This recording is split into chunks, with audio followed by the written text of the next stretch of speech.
Halo teman-teman, selamat datang di Pupa Official. Gawat teman-teman, Kak Adit, Upin, dan kawan-kawan terkena bom ajaib. Kira-kira apa yang terjadi? Ayo teman-teman, kita lihat sama-sama.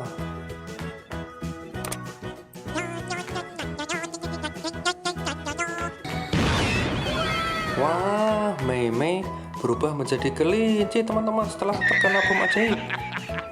Ayo teman-teman, sekarang kita lihat Kak Adit.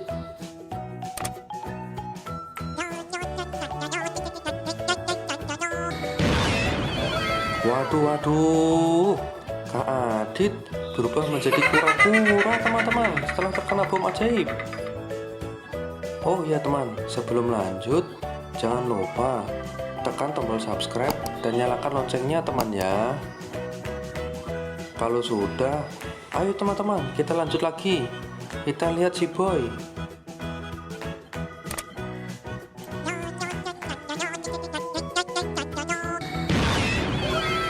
Wah, si boy berubah menjadi ayam jago teman-teman setelah terkena bom ajaib. Ayo teman-teman kita lihat si Upin.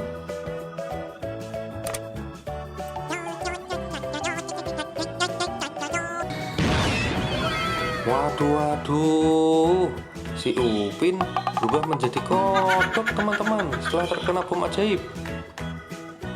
Wah, bomnya benar-benar ajaib teman-teman. Sekian dulu teman-teman ya. Sampai bertemu lagi. Sampai jumpa.